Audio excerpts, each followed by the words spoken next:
The relentless barrage of images of Black Americans being killed for some has simply been too much to bear. But what do you do? Where do you go when you believe that the place that you live is systemically racist? Some hope for change, some march for justice. Others, as Steve Osunsami reports, are simply packing their bags. For now, it's just a campground on red Georgia clay under the hot Georgia sun. We're able to address things like violence by living in tolerance and love and being example with one another. But for the Black Americans who are moving here, this is a dream. And we just want to welcome you to Freedom, Georgia. Welcome to freedom! We improvise in freedom. They're starting small, 19 families so far who've pooled their money to buy these 97 acres of land about 2 hours south of Atlanta. They're Freedom, Georgia. It's their escape from what they say is the everyday racism that feels a part of life in America. Man, please don't shoot me, man. Please, man. I just lost my mom, man. The final push, they tell us, came this summer, after seeing these images of Black Americans being gunned down by white police officers and white neighbors. We came together and we said, you know what? We don't like being slaughtered in the streets. We don't like our children being at the mercy of some psychopath that wants to tackle us and arrest us and bang our heads. We don't want that. So how about we just come together and build our own? Renee Walters and Ashley Scott are the two women who started this all after seeing an ad for affordable land. Well, it was a post that went viral about buy a town for sale for the price of a New York apartment. And so when I looked at it, I saw it had all these parcels and acres. This is by no means the first time where people who felt persecuted or unwanted have left a place to raise stakes somewhere new. Immigrants from Ireland, Italy, and Germany all moved to America to find better lives and created ethnic communities. It's why the conservative Dutch left the motherland in the mid-1800s and set up in Holland, Michigan. The tulip festivals and their windmills are important to the people here to this day. So we was on the road all day yesterday. But these are Americans who are already in the land of the free. The Browns are one of the thousands of Black families thinking about building here. They drove down from Chicago on Labor Day weekend to investigate. I think that if we want to feel safe, secure, and be able to honor our culture, our heritage, and plan for our children, and not have to worry about what happens to them when they leave out the door, we have to, as you said, not necessarily segregate, but have our own. There are so many communities that have their own space, and it's not that we're anti-anything. It's we have to be pro-Black love, you know. Kendra Field is a historian who underlines that Black Americans have tried this before, and she says that racial violence is usually the reason why. Nicodemus, Kansas, Eatonville, Florida, Mound Bayou, Mississippi. All the results, she says, of the Black bodies that hung from the trees of their time. There's a really rich and long history of African-American immigration, both domestically and also abroad, for instance, Back to Africa movement, and almost always in response to, in relationship to the history of racial violence and economic exploitation in the U.S. What do you say to people who say, you know, that's kind of racist to want to, segregate yourself in that way, and that if white Americans did this, we would be saying that this is racism? I would just echo that, how we think of these things, freedom, racism, integration, depends on one's circumstances and the moment that we're in, right? At one moment, what freedom might look like is an integrated classroom. At another moment, especially under the threat of very real violence, and I'll use the words of that same founder of Freedom, Georgia, she said, we're looking for a safe space. And I don't think you can really argue with that. She's not arguing for segregation of the nation overall. She's arguing for a safe space for a certain number of families that perceive themselves to need it, and I completely understand that.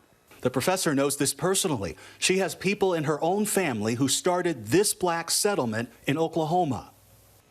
And then when that fell through and Oklahoma ended up looking a lot like Mississippi in terms of its Jim Crow laws, they were participating in a Back to Africa movement, and they ended up helping to purchase a ship for $69,000 in 1913 and 14, and actually migrating to the Gold Coast, which is now present-day Ghana.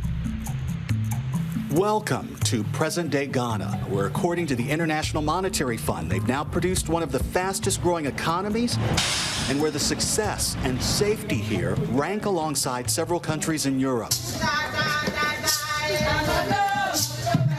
In the last few years, Black Americans searching for a real-life Wakanda started moving here in droves. Hello, everybody. Rashad McCrory. I'm from Harlem, New York City. 40-year-old Rashad McCrory runs a travel company and moved here during the pandemic. He says he's here living his best life and is not looking back. It's all part of the systematic injustice that put us in a condition where a lot of times we have to come out of America to heal, to be places where we're not always the victims. We're not always in protection mode. And being in Africa right now and relocating out of the United States, whether it's temporary or long term, I feel myself healing. I'm starting to see Black people in love and unity. That's some strong stuff, right? That you had to leave America to heal. It's like now I'm on the outside looking in. You know, like what they say about a bad relationship. You're in a bad relationship, but you don't know it because it's all you know. For the first time in his life, he says he's not afraid of the police. Only in Ghana I have police friends. You know, in America, I refuse to have police friends no matter what the ethnicity is. And it comes from the system. I'm starting to see that people can have altercations and it doesn't have to turn into violence. That law enforcement isn't a villain. You know, it's so many things that I'm starting to see in a different light that's actually making me more of a whole person, showing me what reality is and actually showing how at sometimes diabolical systematic injustice is in America, because it has us thinking all out of whack. Music, you know, when I'm listening to Ghanaian music, I don't hear anything about fighting. I don't hear anything about shooting. I may hear ganja, you know, marijuana in some of the songs and alcohol. But when I listen to my American music, let's shoot, drugs, murder, you know, on everything. Here, we're not hearing that on everything. It's a lot of things going on in America that as Black Americans, we need to get away from sometime, you know, and hear see what real healthy living is about. At the home site for Black families in Wilkinson County, Georgia, Dr. Tabitha Ball and her husband, Greg Mullins, say they first need to build roads, get running water and electricity here before families can build their homes. And even though they currently live in a community with Black doctors and Black police, they say that moving here is still better for their family. We're not preaching separation. We're not preaching segregation. No, we just want to be safe. That's it. Exactly. That's all. We're not asking for anything else. I just want to be able to live. Safe. Is that just too much to ask for? Just to be safe and happy and that's what and this healthy. is stemming from. Safety. That's what this is about. They feel that Black Americans in today's world are suffering trauma and that the solution for them is to get away. This land to be an example and an inspiration to other families, that you too can buy land together and create the village that you want for yourselves.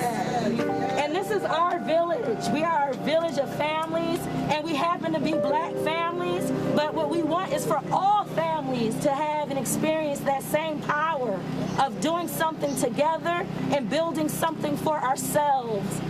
For ABC News Live, I'm Steve Osunsami.